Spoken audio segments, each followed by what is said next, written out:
something more than the wind. It's the underground sound of a man obsessed.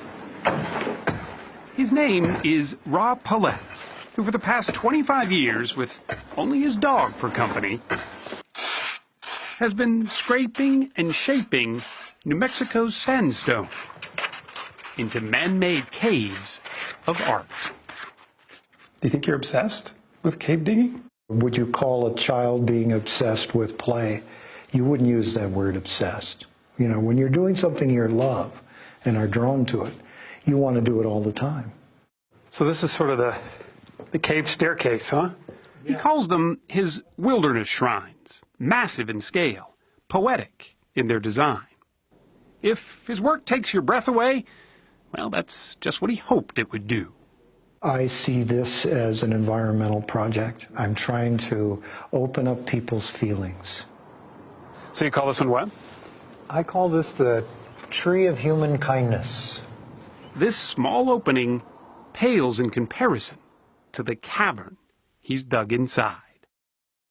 How long did this take? Close to 900 hours. 900 hours? Yeah.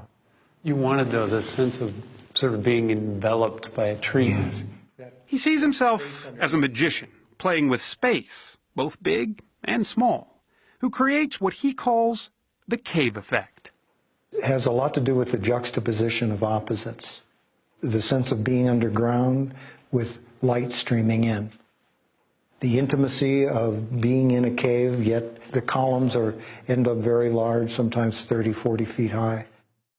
He has no degree in sculpting. He's not a structural engineer, and he's not an architect. He's simply a man who found his passion. Most of the wonder that I feel is in the actual making of the caves. Once they're made, you move on. I move on if I want fresh wonder. He's found that fresh wonder digging about a dozen caves so far, most commissioned by nearby residents who want a piece of livable art. What was here before you started digging? Well, there was just hillside. This cave along the Rio Grande River even has power, a wood floor, and a colorful bathtub with running water. It took Paulette 2 years to dig. He charged a mere $12 an hour in labor. You don't do this for the money. You're not getting rich off making these beautiful places. No, it's the process. You know, I'm having the time of my life. You can see the way they're offset here. Amazingly, Rob Paulette's designs have been largely unnoticed. Until recently, that is. I use only hand tools. Shovels, mattocks, scrapers. A documentary filmmaker heard of the caves and spent 3 years following Paulette as he dug. The result was Cave Digger, a film so unique it was nominated for an Academy Award. I'm in the big time now, so... Suddenly, Rob Paulette was a caveman with a following. So I take it in your career as in real estate, you've never really had to sell caves before. This is definitely a first.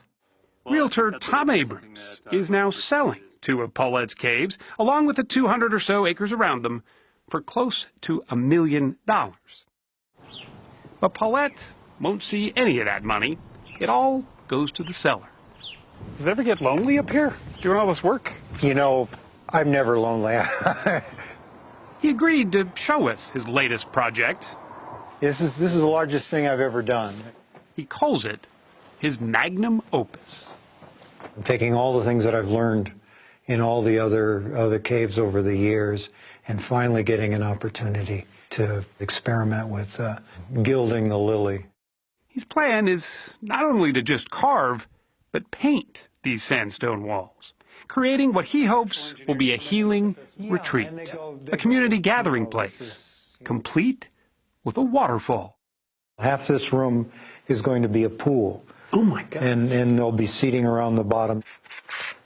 At 67, he'll be well into his 70s before he shares this cave with the world.